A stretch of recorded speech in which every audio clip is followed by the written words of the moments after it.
Bismillahirrahmanirrahim. Alhamdulillahirabbil alamin.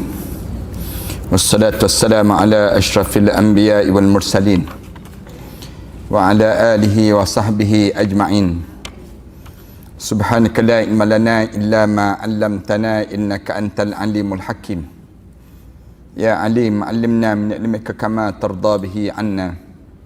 Ya halim khalliqna bi khuluqil hilmi وحققنا بحقائق العلم اللهم أخرجنا من ظلمات الوهم وأكرمنا بنور الفهم وافتح علينا بمعرفة العلم وحسن أخلاقنا بالحلم وسهل لنا أبواب فضلك وانصر علينا من خزائن رحمتك يا أرحم الراحمين ويا أرحم الراحمين ويا أرحم الراحمين أما بعد. Jemaah sekalian, kita masih lagi dalam membicarakan tentang boleh ke tak boleh kita mengharapkan kematian ketika mana kita diuji dengan ujian. Yang ni yang tajuk yang kita bincangkan dalam hidup kita ni. Apabila kita melalui proses perjalanan hidup, kita ni akan diuji dengan ujian-ujian yang banyak. Tak ada orang yang hidup dia tidak diuji. Apabila kita beriman pada Allah, lagilah kita diuji oleh Allah. Lalu ketika mana kemuncak ujian dalam hidup kita ini, ada di kalangan kita melalui perasaan putus asa, ataupun kita melalui perasaan pada diri kitanya kecewa, ataupun kita rasa bahagia dengan ujian itu. Bagaimana kita nak melalui saat demikian? Ada orang yang dia kata, saya mati dah lebih baik. Ada orang sebut demikian. Ada orang dia kata, saya nak lawan ujian ini. Saya nak berterusan dalam hidup saya untuk diberi kemenangan. Lalu agama menjawab, pada diri kita ni ada kalanya kita dibenarkan untuk minta dengan Allah supaya kita matilah saat itu. Bila kita kena ujian yang banyak. Boleh, katanya agama boleh. Bila kita berhadapan dengan ujian, saat mana ujian yang bagaimana kita boleh minta dengan Allah. Sebelum daripada ni kita dah sebut dah. Di antaranya doa yang diajar oleh Rasulullah sallallahu alaihi wasallam lah. Doa yang Rasulullah ajar. Doa ni anda ingat jemaah-jemaah dah hafal dah doa ni kan. Doa di mana kita baca sepotong doa, Allahumma ahyini in kanal hayatu khairan li wa tawaffani in kanal mauta khairan li. Ya Allah, hidupkanlah saya kalaulah sekiranya kehidupan itu menjadikan kebaikan dalam hidup saya. Wa tawaffani, matikanlah saya ya Allah di saat mana kematian itu membawa kebaikan pada saya. Doa ni macam tak ingat dah nampak gaya ni. Masing-masing dah mula termenung ni bila ustaz bagi doa ni. Doa ni di awal-awal pada tahun lepas lah. Oleh kerana tahun lepas tak ingat dah kita ni. Kita belajar balik tahun ni kita pun doa yang diajar oleh Rasulullah. Rasulullah sallallahu alaihi wasallam suruh kita baca. Di awal-awal tajuk kitab ini, para hadirin sekalian akan jumpa doa Nabi yang disebut oleh Thauban, disebut pada muka surat 14. Pada muka surat 14 tu ada perenggan yang kedua. Thauban berkata, Rasulullah sallallahu alaihi wasallam bersabda, "Ya Allah, aku mohon pada kamu agar dapat mengerjakan berbagai kebaikan, meninggalkan kemungkaran dan mencintai orang miskin. Seandainya kamu menghendaki fitnah bagi manusia, kembalilah aku kepada kamu tanpa terkena fitnah tersebut." Itu doa yang diajar oleh Rasulullah sallallahu alaihi wasallam juga kita baca. Ya Allah, aku nak kepada kamu ni, bagilah pada dia aku ni berbagai kebaikan. Kemudian meninggalkan kemungkaran. Ini nanti insya-Allah kita akan dapatkan balik doa yang dalam bahasa Arab. Insya-Allah kita akan bagi balik pada jemaah. Jemaah ingatkan saya dah insya-Allah. Saya akan bagi dalam bentuk doa bahasa Arab. Ada di kalangan kita kata, "Ustaz, tak ada ke doa dalam bahasa Arab?" Doa dalam bahasa Arab ni kita akan keluarkan balik, kemudian kita bagi balik.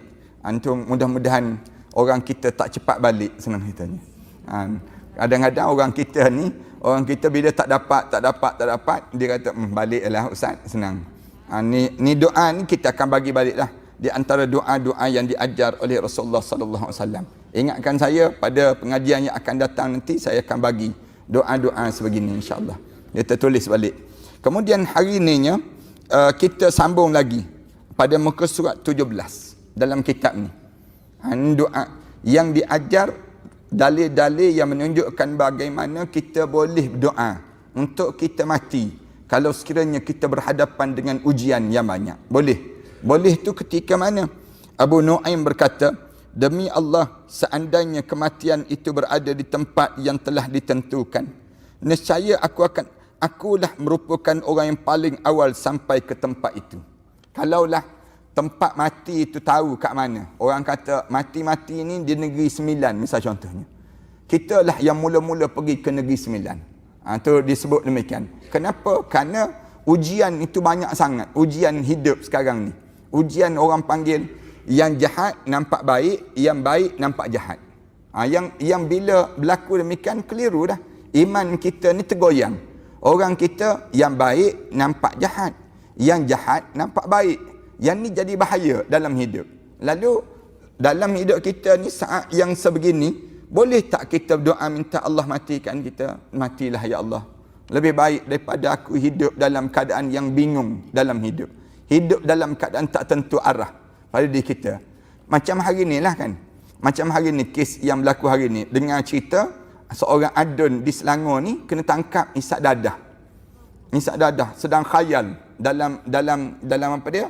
Dalam rumah yang bukan adun je, dengan pembantu menteri, Perdana Menteri, pembantu pada menteri dalam negeri. Kemudian orang-orang yang ada perempuan lagi 6 orang, katanya demikian. Kemudian bila ditanya pada adun tersebut, adun kata, tak pun, semalam saya kat rumah, dia sebut. Dia sebut demikian. Jadi bingung kan kita kan? Bingung kita. Mana satu yang betul? Mana satu yang betul? Laporan polis ni ke yang betul? Yang ni ke yang betul? Itu dia jadi demikian. Mana yang tepat ni? Kita pun jadi bingung. Kita ni, macam ni payah juga kita ni. Kita nak faham pada diri kita. Lalu dalam keadaan kebingungan sebegini, Islam kata, kalau kamu sampai kamu tak nampak yang baik yang mana, yang jahat yang mana.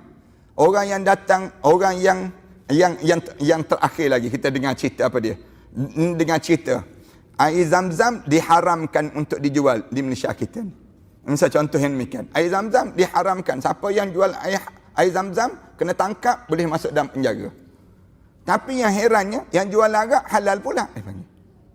Kita jadi demikian. Kan tertukar tu, terbalik dia panggil. Yang jual arak tak kena tangkap. Yang jual arak ada lesen lah. Dengan syarat ada lesen, ada yang disebut demikian. Ini contoh lah. Jadi bingung tak bingung? Bingung kita. Bingung dalam hidup kita ni, kebingungan kita dengan keadaan yang sebegitu.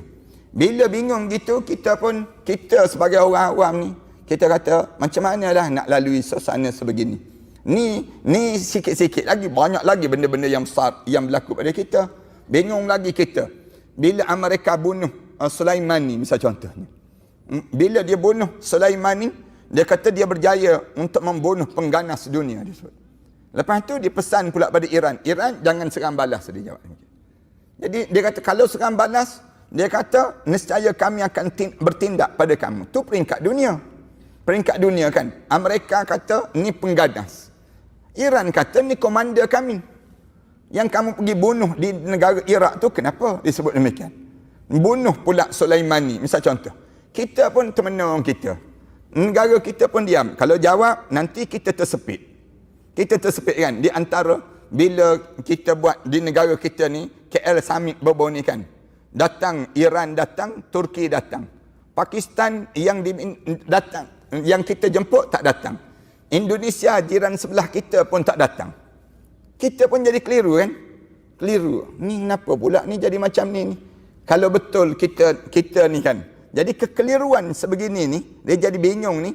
Rasulullah ajar pada sahabat-sahabat, kalau kamu hidup di zaman fitnah, zaman yang tak tahu mana yang betul, mana yang salah ni, suasana sebegini, lalu sebaik-baiknya kita berdoa, ya Allah matikanlah aku lebih baik daripada aku hidup dalam keadaan fitnah, dia panggil demikian.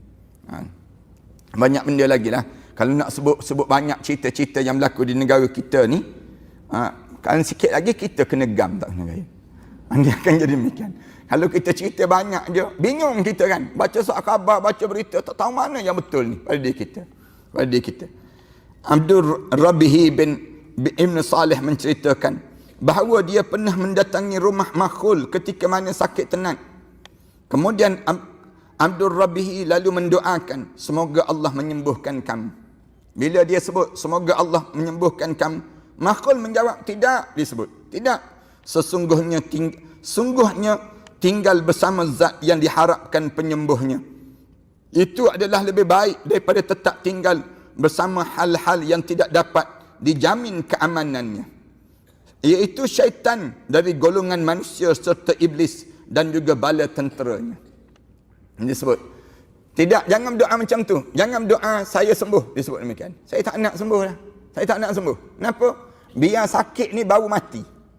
Bila sakit saya ni baru mati, saya tinggal dengan Allah, bersama dengan Allah dan juga segala zat yang baik itu lebih baik daripada tinggal bersama dengan yang disebut dengan hal-hal yang tidak dapat jamin keamanannya.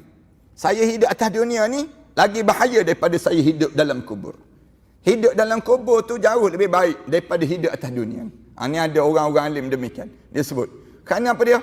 Kerana hidup atas dunia ni tak jamin kita ni boleh terjaga tak? Tiga benda ni boleh terjaga tak bila kita hidup atas dunia?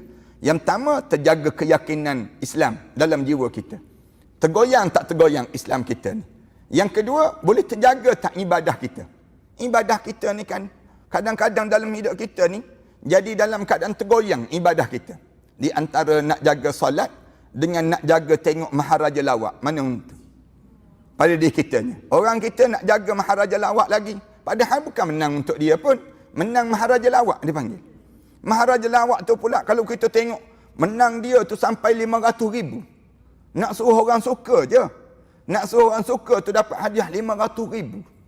Kita ni di antara datang ke majlis ilmu dengan kita pergi menjadi juara maharaja lawak. Mana kita nak?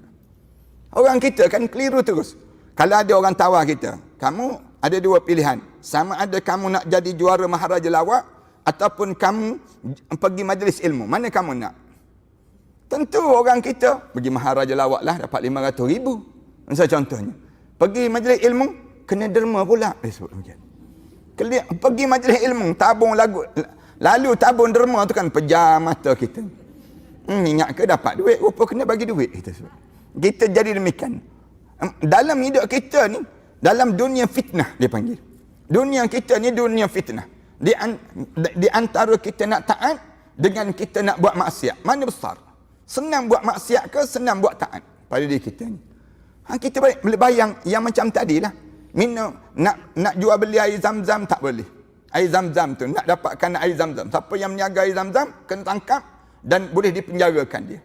Meniaga agak, okey pula. Kalau begitu dia kata, aku tak nak meniaga lah air zam-zam. Aku meniaga agak. Ada lesen. Nak ada lesen. Jual agak. Okey pula, demikian. Begitu. Dalam hidup kita. Nak sebutnya gambaran bagaimana bingungnya manusia. Tentulah orang yang nak yang mudah dibandingkan nak yang payah. Kemudian nak jaga yang ketiga, kita nak jaga apa dia? Nak jaga akhlak. Senang ke susah kita nak jaga akhlak dalam dunia kita sekarang? Susah kita. Nak jaga ibadah pun susah, nak jaga akidah pun susah, nak jaga akhlak pun susah. Cuba kita tengok kan kita ni. Kita ni jaga anak kita. Kita hantar anak kita pergi ke sekolah tadika, dia balik dia cakap kasar terus dengan kita. Bila kita tengok, kamu ni tak pernah cakap aku engkau dengan mak ni. Hari ni cakap aku engkau dengan mami ni, kenapa? Dengan umi ni, kenapa kita sebut demikian pada anak kita? Dia pun kata, belajar dengan kawan. Belajar dengan kawan. Baru je hantar 7 hari ke sekolah tadika. Tiba-tiba berubah dah perangai. Nak jaga yang macam ni mudah ke susah? Susah. Nak jaga akhlak. Kita ni elok-elok, kita ni jaga, tak cakap aku, engkau, tak cakap dalam hidup kita. Tiba-tiba dapat kawan-kawan yang suka bercakap aku, engkau dengan kita. Lama-lama kita pun bercakap aku, engkau juga dengan dia. Dulu lembut je bahasa kita. Saya, awak, lembut je bahasa kita. Sekarang tak, suami isteri pun aku, engkau je. Nak sebutnya, kita ni hilang. Suasana dipanggil penjagaan tersebut. Akhlak. Akhlak ni bahasa kita, tindakan kita. Suasana yang macam ni, kalau kita hidup lagi bahaya ke ataupun kita mati lagi untung pada kita.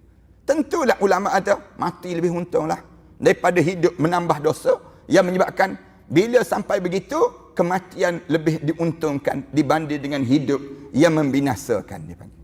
Itu cara demikian dalam kehidupan. Ini sebab tu Imam Makhul ini, bila orang baca doa pada dia, ya Allah, sembuhkanlah penyakit yang derita ini. Lalu dia jawab, tak, jangan doa begitu. Saya nak mati lebih baik. Berkekalan dalam keadaan kesakitan ini jauh lebih baik daripada saya menghadap depan Allah dalam keadaan saya membawa dosa-dosa yang banyak. Itu cara demikian. Mati lebih baiklah sekarang ni. Dalam bukunya, Ibn Asakir meriwayatkan kisah daripada Abu Masar. Ia berkata, saya pernah mendengar seorang berkata pada Sa'id bin Ibn Abdul Aziz At-Tanuhi, semoga Allah memanjangkan usia kami. Bila orang sebut saja begitu, Sa'id pun marah seraya berkata, tidak, semoga Allah mempercepatkan diriku bertemu dengannya. Ada juga orang-orang alim ni, bila orang datang jumpa dengan dia, moga Allah panjangkanlah umur kami. Patutnya dia sebutlah amin, disebut demikian. Paling-paling tidak, Allah panjang umur. Tiba-tiba dia jawab, tak dia sebut, moga Allah mempercepatkan diri aku bertemu dengan dia. Kenapa jadi demikian? Kerana tadi fitnah. Fitnah hidup ni. Fitnah apa dia? Jemaah sekalian, ingat tak ingat tu? Rasulullah sebut ada lebih kurang 6. Kamu boleh mengharap kematian kecuali dia benar-benar yakin amalannya. Rasulullah sebut, jikalau kamu mengetahui 6 perkara dalam Islam ini, bolehlah kalian berharap kematian. Ke-6 perkara tu kita sebut sebelum daripada ni kan. 6 perkara tu apa dia? Bila disebutnya pertumpahan darah berlaku. Suasana orang bunuh orang tu, kemudian duduk dalam rumah pun tahu-tahu jumpa mayat saja. Dalam rumah pun tak selamat. Luar rumah lagi tak selamat. Maknanya pertumpahan darah berlaku. Yang kedua disebutnya pemerintah yang dipegang oleh anak-anak beranak. Pemerintahan dijaga oleh yang disebut dengan anak beranak. Keluarga-keluarga kroni, istilah yang disebut demikian. Maksudnya di sekitar mereka saja. Harta benda negara ni dikayakan kepada di kalangan mereka. Kemudian apa lagi? Apabila ramainya polis tu terpaksa diramaikan. Kenapa? Jenayah tu banyak sangat. Kemudian yang keempat, apabila pemerintah dipegang oleh orang-orang yang bodoh. Orang bodoh yang menjadi pemimpin. Yang bodoh, yang mengaku ada sijil, tak ada sijil rupanya. Ampun, ada juga demikian. Ramai di kalangan kita kan. Tahu-tahu yang jadi pemimpin ni minum arak, isap dadah. Kemudian pemimpin ni bodoh di kalangan orang bodoh. Disebut demikian. Kemudian yang seterusnya, bila diperjualbeli hukum ni diperjualbeli di kalangan masyarakat. Bayar sikit, hukum berubah terus. Bagi naik pangkat sikit, hukum berubah terus. Hukum berubah bila kekuasaan itu dipegang oleh orang-orang agama yang dia jaga kepentingan periuk nasi dia. Dia jaga perut dia. Bila orang tanya pada dia, arak ni halal ke haram? Dia pun jawab, haram. Dia jawab demikian. Haram. Orang tanya, kenapa haram? Kalau ada lesen, halal. Kalau tak ada lesen, haram. Jadi haram, senang kita. Nak sebutnya demikian. Ini gambaran bagaimana hukum diperjualbeli. Disebut dalam hadis Rasulullah sebelum daripada ni. Kemudian apabila golongan yang menjadikan Al-Quran sebagai seruling saja. Al-Quran ni pelagu je. Orang belagu dalam Instagram, orang belagu dalam Facebook. Lagu tu untuk nak suruh apa dia? Naik rating, naik follower dia. Anak-anak muda ni ramai di kalangan anak-anak muda mula masuk dalam Facebook. Lagu je Quran, lagu Quran. Kemudian suara nak merdukan Al-Quranul Karim. Bila demikian, naik je follower dia ni biar jadi ramai.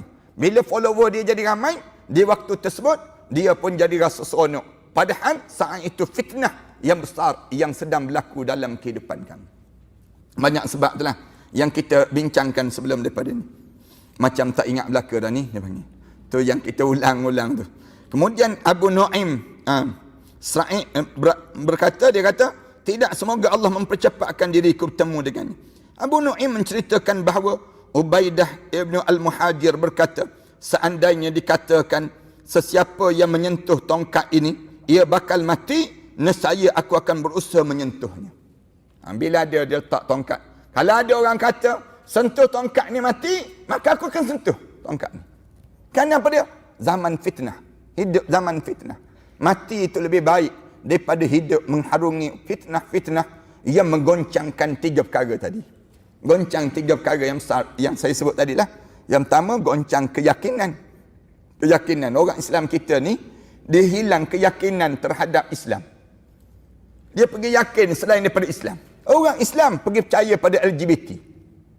Orang Islam pergi percaya pada liberal. Orang Islam pergi percaya kepada nasionalis, komunis. Pahaman-pahaman demikian. Tengokkan yang terbaru kan, G25 tu. Kumpulan G25, geng-geng sister in Islam, dia isytiharkan. Bila orang tu murtad, itu hak dia. Bukan hak pemerintah yang kena jaganya sebut. Ini dia keluarkan kenyataan.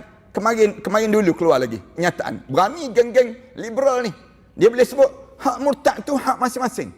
Hak persendirian, tak terlibat dengan yang disebut dengan pemerintah agama. Ni nak sebutnya gambaran kumpulan yang namakan dengan puak-puak yang berani menentang Islam ini sendiri. Orang Islam ni, kalau kita tanya, kamu ni siapa? Kamu orang Islam ke? Islam.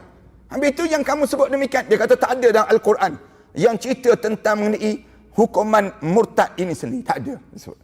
Oh, tak belajar. Kamu tak belajar, kamu tak berjumpa lah. Orang yang belajar, dia berjumpa lah.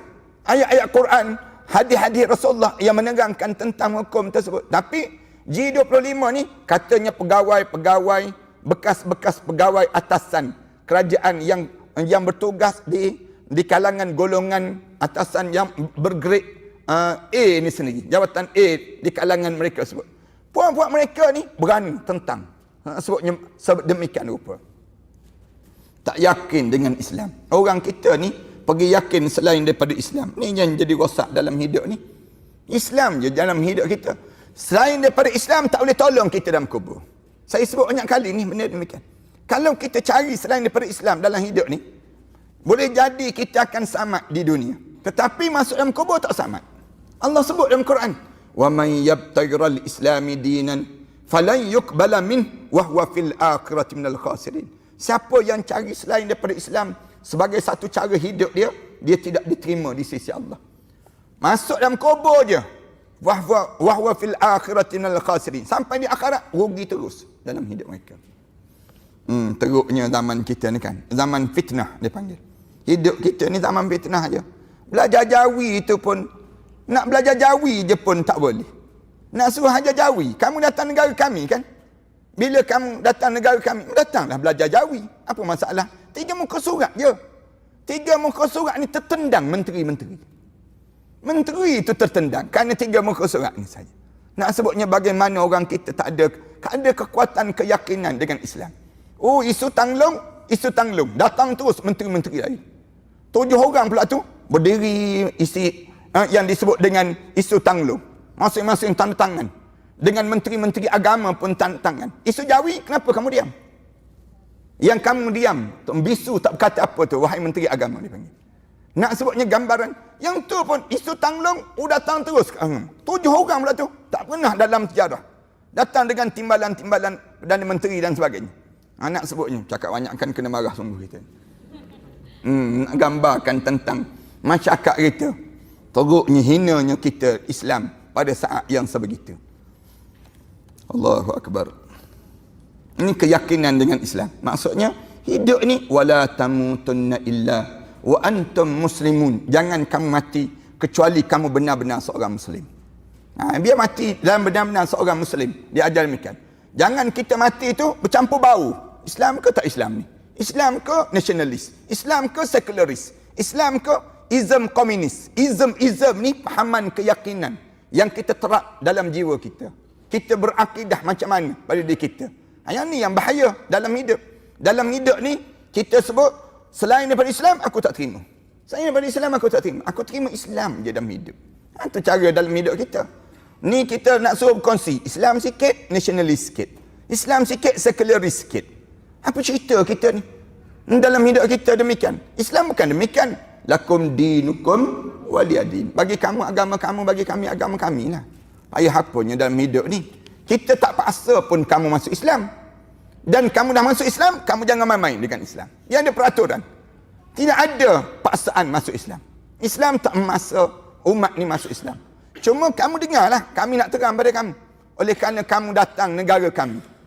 Kamu datang negara kamu ada dah. Sepatutnya demikian. Kamu boleh tinggal dah negara kamu. Tapi kamu datang negara kami. Kami asal, penduduk asal di sini. Kami nak cerita sikit tentang agama kami, anutan kami. Tak boleh ke? Tak boleh ke kami nak terang? Sedangkan ni agama rasmi negara kami. Misal contohnya demikian. Tu secara mudahnya. Bila kita terang sikit, oh tak boleh. Malaysia mempunyai pelbagai racial, konon-kononnya. Malaysia ni dah diseliputi dengan Malaysian disebut demikian. Nak gambarkan bukan jadi Islam lagi, khusus. Bukan demikian kita sebut. Kamu tetap, kamu kena menghormati Islam sebagai agama rasmi dalam hidup ini sendiri. Di bumi kita. Di negara kamu ikut kamu lah, nak buat macam mana. Negara kami ni, kamu dengar sikit. Kamu tak perlu masuk Islam, tak perlu. Tapi kamu tolong respect terhadap agama kami.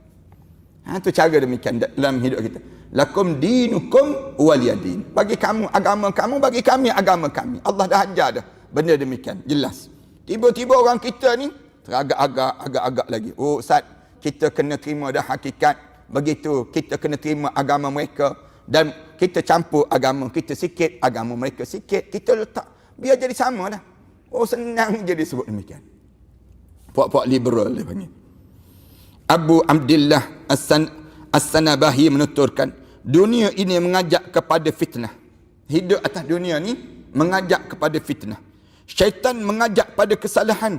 Sementara pertemuan dengan Allah adalah lebih baik daripada tetap hidup bersama keduanya. Dunia ni mengajak kepada fitnah. Lagi kita hidup atas dunia ni kan, kita jadi leka.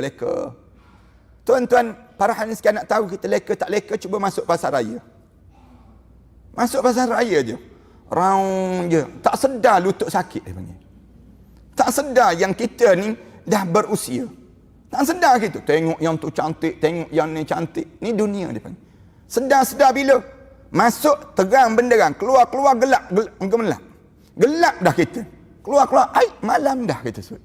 Masuk awal lagi, buka pasar raya pula, betulan pula sekarang ni kan, besar-besar pula. Nak masuk satu-satu tu, satu-satu kitanya nak masuk. Bukan beli apa pun. Kita masuk round je. Keluar beli apa? Tak beli apa-apa pun. Pada kita kadang-kadang plastik merah satu tu je keluar. Nak sebutnya kitanya sari suntuk dalam pasar raya. Dunia ni pasar raya dia panggil. Dunia ni pasar raya. Tak sedar diri kita. Tengok ada anak dah rupa-rupanya. Kejap je hidup. Para haniskan kan, yang ada anak ni kan, kita rasa baru je kahwin. Terdengar lagi kompang-kompang kahwin kita dulu. Waktu mana kita ada anak ni kan. Waktu mana kita ada anak. Bila kita ada cucu, terkejut kita. Cucu dah sekarang. Kita kan, ni dunia. Dunia ni, dia jadi kita ni khayal je hidup. Kalau kita, ni fitnah dunia dia panggil. Tak sedar-sedar dalam hidup kita. Cepat je dalam hidup ni. Dunia ni, lagi kita lama hidup, lagi rasa cepat. Cepat berlalu. Ni kita dah rasa cepat ni, nak Ramadan dah kita. Rasa macam cepat je. Baru je kan raya kita rasa. Baru je raya, tapi nak masuk Ramadan dah. Maknanya apa dia? Dunia. Kita ni disebut setahun bagaikan sebulan. Nak dekat kiamat tu, nak kiamat. Sebulan bagaikan satu hari. Satu hari bagaikan 10 jam. 10 jam bagaikan 1 jam. 1 jam bagaikan 10 saat. 10 minit. 10 minit bagaikan 1 saat yang sedang berlalu. Kejap-kejap je dalam hidup. Kita ni sekejap je pada diri kita. Kejap-kejap je kita rasa. Sekejap. Tapi kita kena lalui. Inilah perjalanan hidup yang perlu kita yakini bahawa kita sedang bergerak dan bergerak ke arah tersebut. Kemudian disebut lagi, manakala syaitan pula mengajak pada melakukan kesalahan. Sebab tu tiap-tiap hari jemaah perhatikan, tiap-tiap hari mulut kita kena sebut ihdinas siratal mustaqim. Padahal kita ni hidup ni sejak daripada muda sampai tua ni tak berhenti lagi baca doa ihdinas siratal mustaqim. Kenapa kita tak berhenti? Mesti kita kata, kenapalah kena berdoa yang sama je ya Allah? Sejak muda sampai tua ni sebut lagi ihdinas siratal mustaqim. Jawabnya, Syaitan ni tak terhenti-henti tarik kita jangan betul. Tarik kita jangan betul.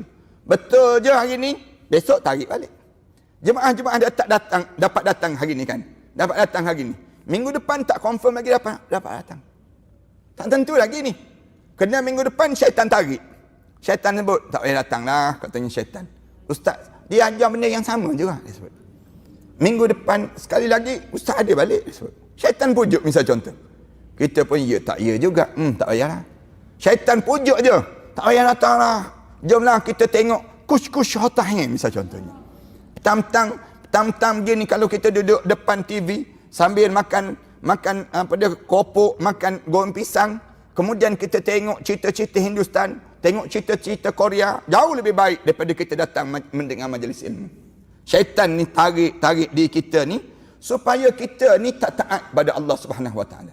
Cara syaitan dia tarik diri kita, nak suruh kita ni sentiasa buat salah. Pujuk diri kita ni. Syaitan memujuk diri kita. Kemudian sementara pertemuan dengan Allah adalah lebih baik daripada tetap hidup bersama dengan keduanya tersebut. Mana nak di antara mati menghadap depan Allah, jumpa dengan Allah, duduk dengan para nabi, para rasul. Mana kita nak dibandingkan dengan kita hidup dengan syaitan dan hidup dengan gangguan dunia yang mempersonakan kita ni. Maka matilah lebih baik. Tuan kita sebut. Maknanya kalau gitulah hidup ini, mati lebih baiklah. Sebab tu orang mukmin kan, bila dia jumpa dengan kematian tu dia senyum dia. Alhamdulillah sampai juga. Di saat mana roh kita ni naik, sikit lagi kita akan buat satu daurah kitab kecil. Kitab yang apa dia? Saat menghadapi kematian. InsyaAllah kita akan buat sekali daurah. Sekali je satu petang tu kita akan cerita bila naik roh kita ni sampai di pusat kita tu, mulut kita ni jangan berhenti sebut. Salah satu jangan berhenti sebut apa dia? Alhamdulillahirabbil alamin. Segala puji bagi Allah yang menjaga setiap segenap alam ini. Bila roh ni tengah naik, kita rasa ni naik ni, tengah naik. Tengah rasa naik itu, mulut kita sebut Alhamdulillahirabbil alamin. Alhamdulillahirabbil alamin. La ilaha illallahul halimul karim. La ilaha illallahul halimul karim. Kemudian sebut tabarakalladzi biyadihil mulk yuhyi wa yumit wa huwa ala kulli syai'in qadir. InsyaAllah kita buat daurah sekali lah. Kitab kecil tu. Waktu mana menghadapi kematian. Anda ingat dalam kita buat hujung bulan ni lah insyaAllah.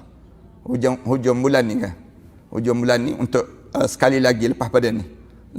Yang ni sekali lagi. Ada kitab kecil je yang telah susun. RM10 je kat belakang nanti. Parahan sekarang boleh dapatkan terus kitab tu. RM10 je. RM10 je pun ilmu tu syurga Allah dipanggil. Ganjaran syurga Allah yang kita dapatkan ini sendiri. Yang nanti kita akan susun tarikh dan kita akan umumkan. Yang dalam doa saya dah susun dah. Bila dekat nak meninggal dunia, syaitan ni pujuk. Jangan mati dalam Islam. Rasulullah cerita ni, bila kita dekat nak meninggal dunia, syaitan kata mati dalam Yahudi. Kalau kamu nak selamat, kamu mati dalam Yahudi. Menyamar menjadi arwah ayah kita ni. Menyamar menjadi arwah ibu kita ni. Sebiji ni, muka mak kita, ayah kita ni. Goyang buah dada ni. Nak suruh mati dalam keadaan yang kita tak beriman pada Allah. Jangan mati dalam Islam. Mati dalam ni. Kita pun sebut. La ilaha illallahul halimul karim. Mulut kita sebut. Alhamdulillahirabbil alamin. Alhamdulillahirabbil alamin. Kenapa?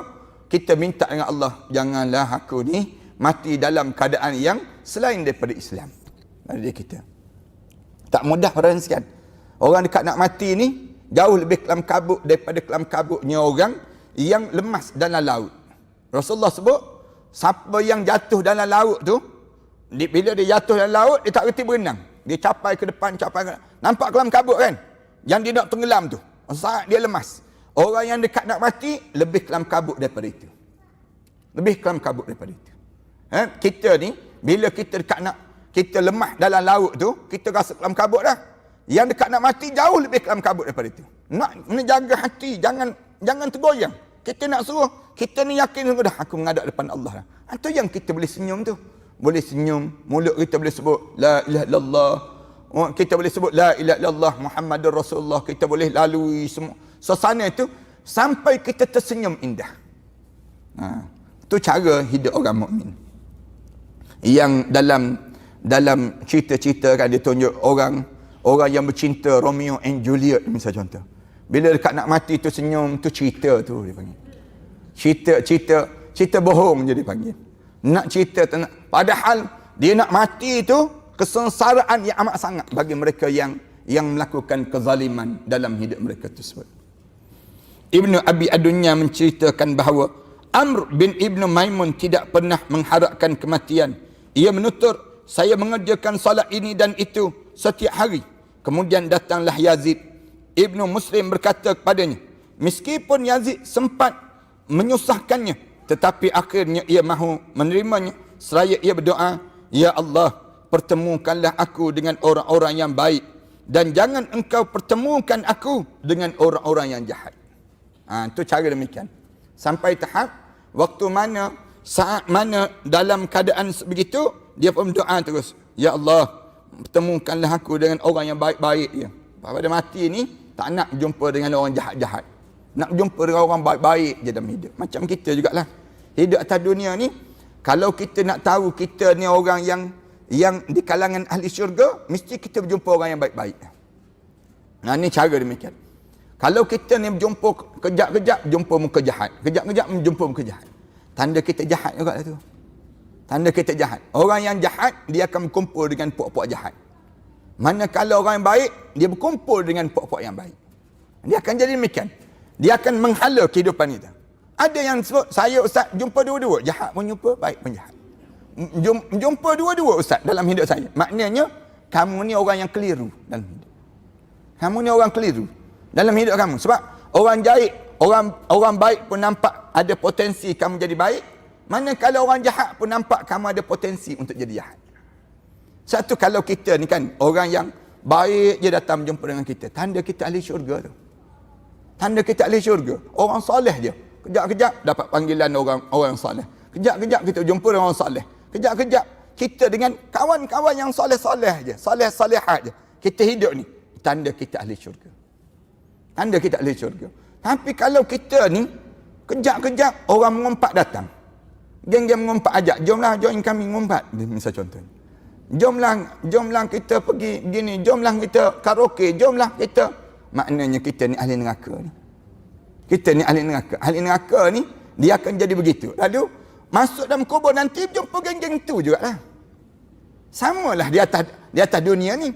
Jadi kalau kita nak suruh kita ni dapat jadi orang yang baik di akhirat nanti dapat masuk syurga, jadi pastikan diri kita ni sentiasa jaga keamalan-amalan kita ni. Kita pakak-pakak jagalah. Anak beranak kita sebut, kalau kamu nak bersama dengan Rasulullah, dengan Umi, dengan Nabi, bagi tahu pada anak-anak kita, pastikan jaga amalan. Jaga amalan. Nak suruh kita sampai di akhirat dengan keadaan sama. Kemudian Ummu Ad-Darda menceritakan bahawa jika ada orang yang meninggal dalam keadaan yang baik, Abu Darda berkata, semoga ketenangan selalu menyertai kamu seandainya aku menempati tempat kamu itu. Dia sebut demikian. Abu Darda bila ada orang meninggal dunia, dia akan sebut, semoga ketenangan selalu menyertai kamu seandainya aku yang dapat menempati tempat kamu itu. Ini orang Melayu kita kan, kalau ada orang bagi tahu orang ni meninggal dunia, orang ni meninggal dunia, misal contoh, kita hanya sebut inna lillahi wa inna ilaihi raji'un. Cuba tulis yang Abu Darda tulis. Abu Darda bagi tahu ni. Abu Darda sebut apa dia? Semoga ketenangan selalu menyertai kamu. Moga kamu sentiasa diberi ketenangan. Kemudian seandainya aku yang dapat menempati tempat kamu tersebut. Maknanya kalaulah aku mati, aku jauh lebih indah lagi saat ini. Maknanya kerana apa dia? Kerana hidup di atas dunia ni banyak sangat ujian-ujian yang tak terkawal. Yang sampai peringkat, kalaulah ujian sampai peringkat menghilangkan keyakinan dengan Islam, memburukkan ibadah kita pada Allah, merosakkan akhlak kita, jauh lebih baiklah mati dibandingkan hidup dengan keadaan yang sebegini. Cara demikian. Kemudian disebut lagi, Ummu Ad-Darda kemudian meraguinya. Abu Darda lalu bertanya, kenapa berkata begitu? Apakah kamu tidak tahu bahawa seorang itu boleh sahaja menjadi mukmin di pagi hari dan di petang hari menjadi munafik? Lalu imannya dirampas sedangkan dia tidak menyedarinya. Namun kerana mayat ini, aku sendiri lebih mengharapkan tetap hidup dalam keadaan solat dan juga berpuasa. Dia sebut demikian. Orang tanya dia, Umar Dardak tanya Abu Dardak, kenapa begitu baca doa begitu, kenapa? Lalu dia jawab, kamu tak tahu ke ada orang yang pagi hari dia jadi orang mukmin, malam hari jadi orang munafik. Ada orang demikian. Anak jumpa dah ni, bukan tak jumpa. Dia boleh sebut pada kita, ustaz, saya ni masjid saf pertama, kelab malam pun saf pertama juga. Dua-dua saf pertama. Kita tanya kenapa saf pertama? Kenapa buat begitu? Saya nak suruh Allah pening dengan saya. Dia sebut demikian. Yang kamu yang pening, bukannya yang disebut dengan Allah yang pening dengan kamu.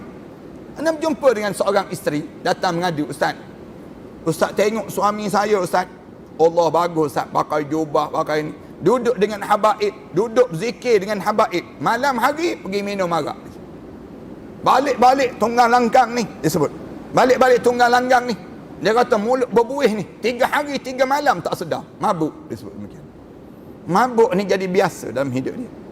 Dia sebut, ada isteri yang sebut demikian. Tak boleh tegur ke suami demikian? Tegur, dia rajang kita balik, ustaz. Dia sepak kita balik. Maknanya apa dia? Betul Abu Dardak sebut. Ada satu zaman nanti kamu hidup di mana orang yang pagi hari mukmin, malam hari jatuh kafir. Perangai dia. Ada orang yang jadi demikian. Yang dia dalam keadaan sebegitu. Hidup ni tak tahu dosa pahala ni, langgar semua. Minum arak, ustaz, dia sebut. Dalam minum arak, pikul perempuan ni, perempuan ni, dia kata macam-macam gaya, macam jenis, bagi tahu pada saya. Macam-macam jenis ni, telefon, saya dah berzina dengan suami kamu, saya dah mengandung dengan suami kamu, bagi tahu pada isteri kata, kamu bagi tahu pada saya untuk apa? Kerana kamu dah tak dapat apa-apa daripada suami saya, baru kamu telefon pada saya. Isteri dia sebut demikian. Ni yang sebut ni isteri ni cerita ni, perangai suami. Bila duit banyak, harta benda banyak, begitu jadinya pula dalam hidup ni. Hidup macam ni mati lebih baik daripada keadaan yang kita ni hidup membawa fitnah dalam kehidupan kita. Ibnu Abi Syaibah dalam Al-Musannaf dan Ibnu Abi Ad-Dunya meriwayatkan bahawa Abu Juhaifah berkata, tidak ada satu nyawa pun yang dapat menebusku dan dari kematian, tidak juga nyawa lalat. Disebut demikian. Samalah. Maknanya saya ni kalau hidup begini ni lebih baik saya matilah dibandingkan daripada saya hidup. Ibnu Abi Ad-Dunya Al-Khatib dan Ibnu Asakir menceritakan bahawa Abu Bakrah Ashabi radhiyallahu anhu berkata, demi Allah, tidak ada nyawa yang keluar yang lebih aku sukai daripada nyawa aku sendiri. Ini ada ulama-ulama sebut. Nyawa yang paling disukai untuk keluar ni atas muka bumi ni, nyawa aku sendiri. Aku suka kalau nyawa aku menghadap depan Allah. Tidak juga nyawa lalat yang saling terbang itu. Nyawa lalat ni, kalau dia mati, anda dah sebut ada jemaah, kenapa lalat ni mati? Kenapa biawak tu mati? Kenapa ular tu mati? Kerana masa zikir dia sudah habis. Masa zikir, Rasulullah sebut demikian. Masa zikir makhluk-makhluk ni dah habis. Kalau tuan-tuan tengok burung yang jatuh, duduk mati tak tergerak tu, kenapa mereka mati ni? Kerana masa zikir dia dah habis.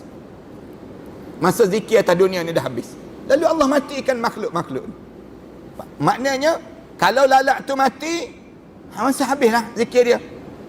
Katanya tuan kitab, katanya Ibnu Abi Dunya ni, dia sebut, dia kata yang lebih disukai saat ini daripada lalat mati, baik aku mati dibandingkan. Kerana apa dia? Kerana aku dah tak boleh dah nak zikir. Hidup atas dunia ni jadi penuh dengan fitnah-fitnah yang dilalui dalam hidup. Orang-orang pun hairan karenanya dan bertanya, mengapa? Orang tanya. Dia jawab, aku takut menjumpai satu zaman yang pada masa itu aku tidak mampu untuk menegakkan amal ma'ruf dan nahi munkar. Aku takut berjumpa satu zaman nak cakap benda yang benar tak boleh, buat benda yang jahat dibenarkan. Nak kuliah tak boleh, nak ceramah-ceramah tak boleh. Manakala berjoget menari boleh. Yang ni nak cegah yang ni tak boleh. Nak cegah yang buruk ni tak boleh. Manakala cegah orang yang buat amal ma'ruf boleh pula. Zaman kita. Kita ni kan kalau nak kuliah, nak ceramah dan sebagainya, yang tak pandai ceramah tu tahan yang ceramah. Yang tak ada ilmu tu tahan yang ada ilmu. Engkau tak boleh, kerana aku ada kuasa. Aku ada kuasa, engkau tak ada kuasa kan? Engkau ikut je aku. Yang dilantik menjadi penguasa tu pula orang-orang bodoh. Orang-orang yang tidak ada agama. Dia sendiri tak boleh nak ceramah, dia sendiri tak boleh kuliah. Dalam begitu, dia tahan orang. Dia tahan orang, dia guna kuasa dia. Ini zaman kita ni. Ni peringkat kita, peringkat dunia sama juga. Amerika tu, dia boleh bom orang. Attack dengan drone, ya, dengan drone. Tengok orang tu dengan drone tu, dia rasa orang ni jahat, dia bom. Mati orang sini. Sulaiman ni tu, misal contoh yang mudah. Walaupun dia Syiah, tapi nak sebutnya betapa jahatnya yang namakan dengan Amerika. Dia ingat ke dia ni pengaman dunia. Dialah pengganas dunia yang utama. Pengganas utama kan, Donald Trump tu. Tengok muka dia pun jahat lah. Muka dia tu pun, kita tengok muka penjahat terus. Tak ada muka iman langsung. Dia boleh gambaran pada diri dia nak bunuh siapa je. Yang dia rasa nak bunuh, dia bunuh. Itu cara demikian. Dunia kita ni, Amerika nak jadi something, Rusia nak jadi something, kemudian China pun nak jadi something, nak jadi something semua ni. Nak jadi penguasa dunia konon-konon. Kita pun cakap macam ni, kita dimasuk dalam senarai something dunia. Kita pula jadi something. Padahal mereka yang something. Mereka tukar balik. Dia kata, engkau yang somethingnya. Misal contohnya. Akhirnya, kita pergi je keluar negara, tangkap terus. Mereka jadi demikian. Ulama-ulama ni kan, bila mereka ni, mereka sakit, dia masuk dalam senarai, pergi ke Amerika, pergi ke negara-negara mereka. Mereka cucuknya matinya alim ulama tersebut. Bagi ubat-ubat. Dia kata di tempat kami lah boleh sembuh penyakit-penyakit sekian. Lalu dia pergi, alim ulama pergi. Dibunuhnya alim ulama di tempat tersebut. Jahat di kalangan mereka tersebut. Allahu Akbar. Dia boleh, dia bom Sulaiman ni tu. Lepas tu dia kata kami telah berjaya membunuh pengganas dunia tersebut. Padahal dia pengganasnya. Tertukar dah dia panggil. Lalu alim ulama ni sebut apa dia? Dia kata, aku takut menyumpai satu zaman yang pada masa itu aku tidak mampu untuk menegakkan amar ma'ruf dan nahi mungkar. Nak tegakkan kebenaran tu tak boleh. Lalu apa yang terbaik pada hari itu? Jawabnya, maknanya apa dia? Yang terbaik, mati lebih baiklah. Daripada lalak mati, baik aku mati. Daripada lalak mati, baik aku mati. Mati aku ni, di saat mana aku menghadap depan Allah, aku tak ada lagi fitnah dunia yang perlu dilalui dalam hidup. Abu Hurairah radhiyallahu anhu berkata, bahawa ada seorang berjalan melintasi dirinya. Lalu dia pun bertanya, kamu nak ke mana? Dia jawab, ke pasar, jawabnya. Lebih lanjut Abu Hurairah mengatakan, seandainya engkau dapat membelikan aku kematian sebelum pulang, tolong belikan mati itu dekat pasar. Bila ada orang pergi berjalan laju, nak ke mana? Dia tegur. Abu Hurairah tak tegur. Dia jawab, nak ke pasar. Kalau ada orang jual kematian, kamu tolong beli untuk aku. Dia sebut demikian. Kenapa? Kerana dekat pasar-pasar tu pun menipu dah. Penipuan berlaku. Masyarakat hidup menipu. Kalau tak menipu, bukan masyarakat di zaman tersebut. Penipuan berleluasa, kemudian fitnah yang banyak di kalangan masyarakat yang menyebabkan mati lebih baik daripada hidup saat ini. Itu cara demikian. Al-Irbad Ibn Sariyah ialah salah seorang sahabat Nabi SAW yang sudah tua. Menghendaki nyawanya dicabut. Lalu dia berdoa, ya Allah, usiaku sudah semakin tua. Kemudian tulangku pun semakin lemah. Oleh kerana itu pertemukanlah segera aku dengan kamu, ya Allah. Bila dia dah tua dah, dia sebut, ya Allah, tulang aku dah lemah dah, ya Allah. Kemudian masa aku pun, tubuh badan aku pun semakin tak ada kekuatan. Segeralah pertemuan aku dengan kamu, ya Allah. Dia ada jadi begini, ada satu ketika bila kita ni hidup panjang umur kita ni, sampai hidup kita ni pun tak ada nilai dah pada orang yang hidup. Maka minta mati itu lebih baik. Minta mati itu lebih baik daripada kita hidup. Anak-anak kita pun sibuk tanya, tak mati lagi ayah kita. Misal contoh demikian. Anak menantu kita pun sibuk. Sibuk masing-masing tak nak jaga dah kita. Tak nak bela dah kita. Waktu tu, mati jauh lebih baik daripada kita hidup. Kalau kita hidup, menyebabkan di waktu tersebut membawa fitnah. Anak-anak kita ni, saling bertengkar ni. Engkau lah jaga. Abang lah yang jaga. Kakak lah yang jaga. Engkau, abang tak boleh jaga. Kenapa? Abang kerja. Adik pun jawab, adik pun kerja juga. Masing-masing saling tolak menolak kan. Kita pun dengar. Bila kita dengar tu, masing-masing dah tolak menolak, tak nak jaga kita. Baca doa ni. Ya Allah, tulang aku dah lemah. Masa aku pun dah semakin renta dalam hidup ini. Semakin tua dalam hidup ni. Matilah ya Allah aku. Jauh lebih baik daripada hidup membawa fitnah dalam kekeluargaan ini. Tu dia jadi demikian. Tapi kalau mak ayah kalian baca doa ni, tanda kalian anak derhaka. Kalian tak akan jumpa syurga.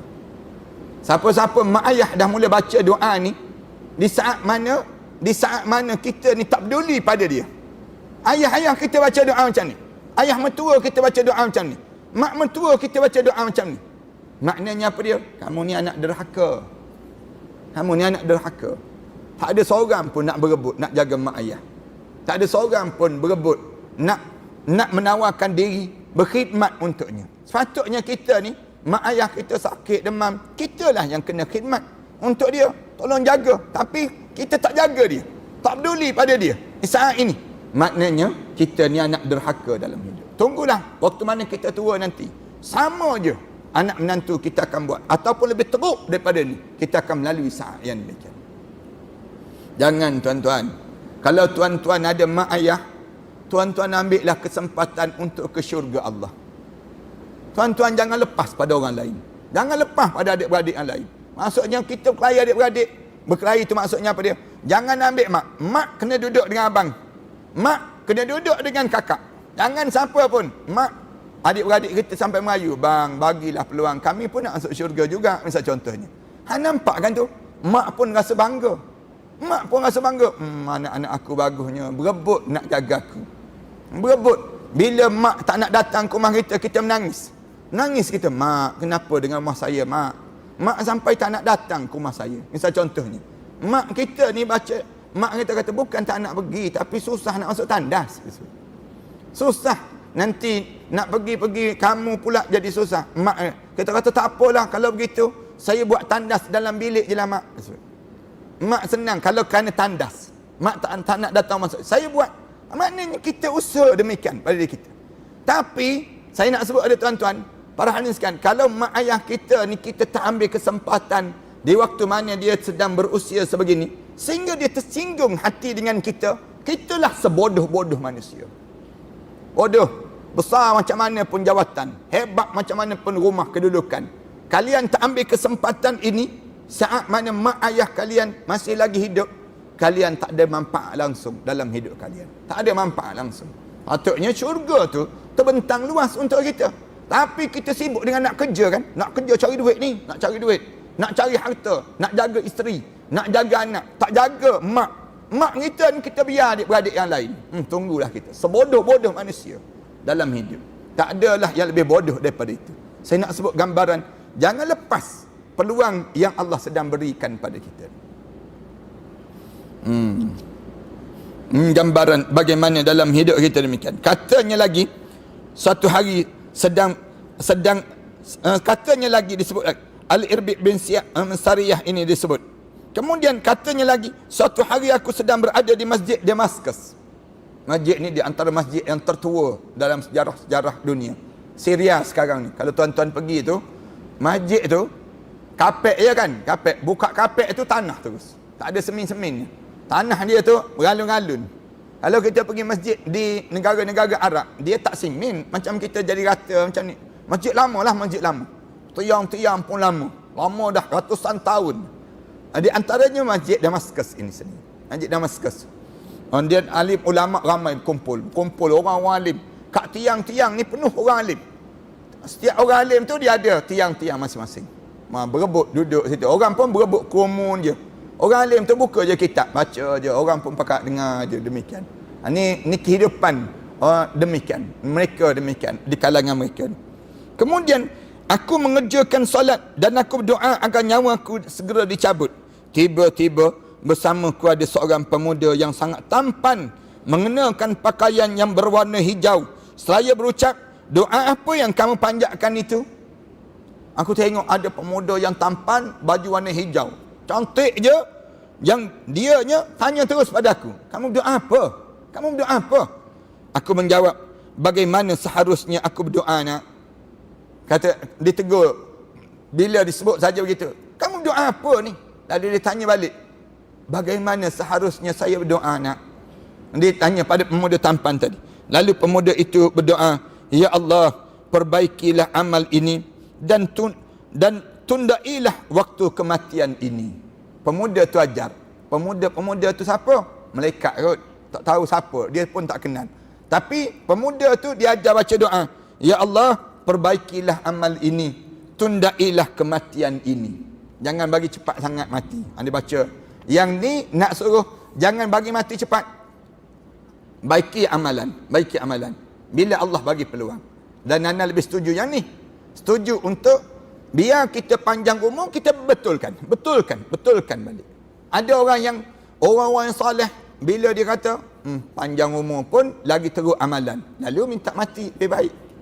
Manakala kita ni biar panjang umur dan dibaiki amalan. Tu cara pada Anan lah zaman kita sekarang ni. Kalau ada orang tanya, ustaz, habis tu lepas ni kena baca doa mati ke ustaz? Kita jawab, bukan begitu. Lepas pada ni baca doa ni lah. Ya Allah, baikilah amalan saya ni semakin elok, semakin elok. Di antara doa yang kita baca setiap hari yang kita minta supaya kita ni dibaiki amalan, kita baca ihdinas siratal mustaqim. Ihdinas siratal mustaqim tu tak berhenti lagi sampai hari ni baca doa. Yang ni sampai hari ni sejak daripada muda-muda sampai hari ni tak berhenti lagi sebut ihdinas siratal mustaqim. Cuba malam ni jemaah-jemaah balik ke rumah nanti solat isyak ke solat maghrib ke, bila sebut ihdinas siratal mustaqim tu ingat balik kuliah kita ni. Ya Allah, betulkanlah balik amalan-amalan aku ni ya Allah. Aku ni ada begini, misal contoh ni. Kita ingat, ya Allah tolong betul. Kenapa? Tiap-tiap hari kita ni syaitan tarik kita ni jangan bagi lurus hidup ini. Jangan jadi betul dengan syariat ini. Ada je syaitan tarik. Farhan sekarang perasan tak perasan syaitan tarik kita? Perasan kan? Senang je nak tahu syaitan tarik kita, cuba semayang 2 rakaat. Semayang 2 rakaat je. Allahu Akbar je. Masuk terus paksen, keluar paksen. Masuk giant, keluar giant terus. 2 rakaat je kita semayang. Tapi syaitan ni menarik diri kita ni. Tarik memanjang je. Tu solat, kita tengah solat. Yang kita tak solat. Bangun tidur tu, syaitan datang terus. Terapa terus. Masuk terus dalam diri kita. Tengok muka suami kita. Hidup lagi mamat ni kita sebut. Dalam hati je. Tak sebut pun pada mulut. Tapi, alamak, aku terkahwin dengan dia ni kenapa? Kita jadi demikian. Ni syaitan. Syaitan ni buat jahat dalam tubuh badan kita ni. Tarik diri kita ni. Kita ni cari jalannya. Berkelahi. Benda-benda kecil berkelahi. Benda kecil. Tak patut berkelahi. Pasal ubat gigi kan. Berkelahi pasal ubat gigi. Suami pesan jangan tekan tengah. Kita pula jenis suka tekan tengah. Suami pesan tekan ujung. Berkelahi benda dia. Keluar je mula cekik pinggang. Cekak pinggang tu. Siapa pula yang tekan tengah ni?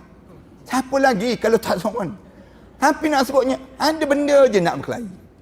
Benda yang kadang-kadang benda kecil-kecil kita boleh berkelahi dalam hidup kita. Berkelahi ni tak padan-padan pun kita berkelahi. Kadang-kadang masa muka tu 2 hari 2 malam tak cakap. Tak nak bercakap dengan suami.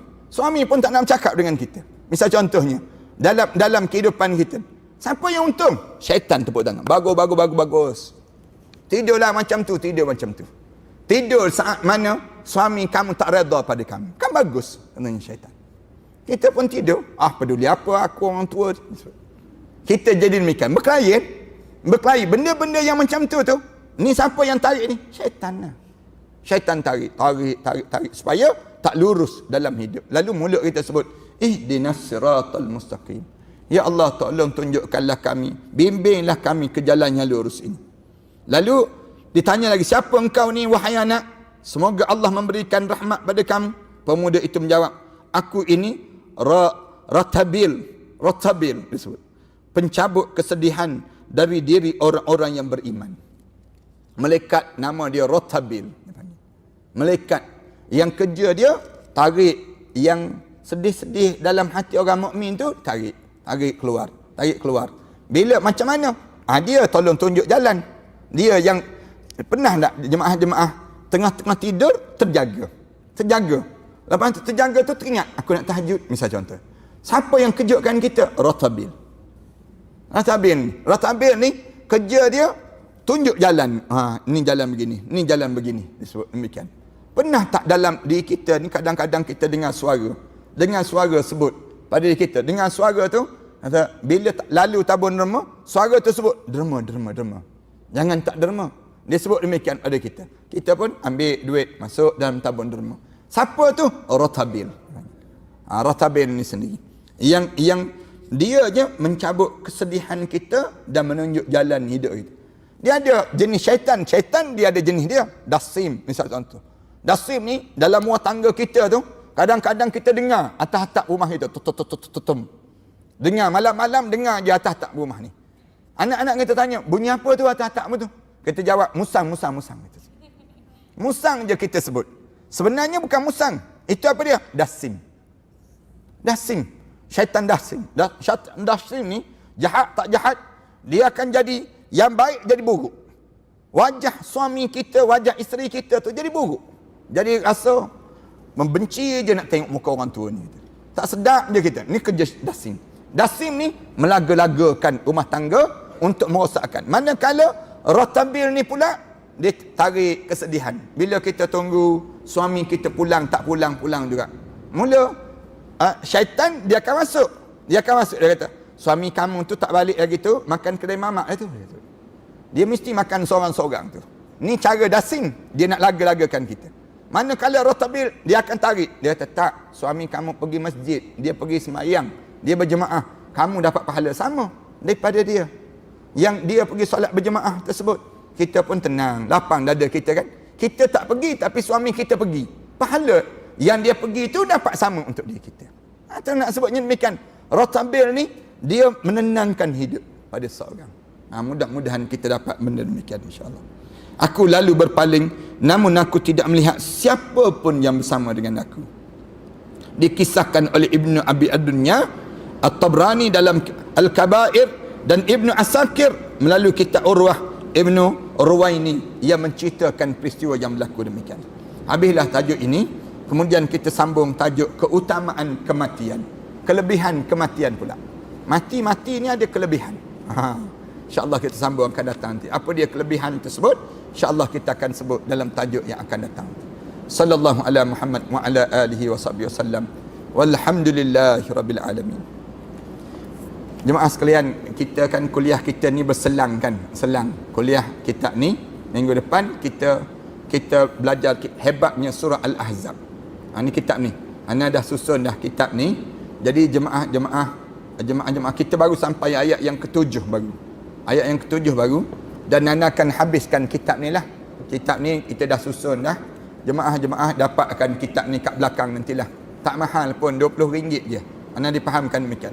Kasut kita mahal lagi daripada kitab ni. Kadang-kadang stokin kita mahal lagi kan. Nak sebutnya, kadang-kadang pakaian kita jauh lebih mahal. Tapi kitab ni, walaupun murah, ilmunya mahal. Dan kita telah karang kitab ini, susun. Kitab, dia ada 3 kitab sepatutnya. Satu kitab surah Al-Ahzab, kemudian satu lagi surah An-Nur, kemudian satu lagi kitab surah surah An-Nisa. 3 surah nanti. Ni baru kitab ni, buku-buku untuk kita belajar lah. Kalau anak-anak kita pun ada buku, takkan kita tak ada buku. Paling-paling tidak kitab macam ni akan jadi saksi pada kita di hadapan Allah nanti. Jadi ana cadang supaya jemaah-jemaah bila datang kelas tafsir, bawa kitab ni je. Hebatnya surah Al-Ahzab ini. Dan kitab ini didaurahkan di sini saja. Di kuliah tak ada, di daurah tempat lain, di kuliah tempat lain. Jadi tempat ni menjadi tempat yang istimewa untuk dijadikan saksi nanti insya-Allah. Mudah-mudahan Allah jadikan petang-petang Isnin ini membawa kebaikan pada kita semua. Setiap Isnin jemaah-jemaah bagi tahu pada semua muslimat dan muslimin yang tak ada buat apa-apa kat rumah tu, tolong datanglah pada setiap petang Isnin di tempat ini insya-Allah. War-warkan di kalangan kita insya-Allah. Bismillahirrahmanirrahim. Alhamdulillahirabbil alamin. Wassalatu wassalamu ala asyrafil anbiya'i wal mursalin wa ala alihi wa sahbihi ajma'in.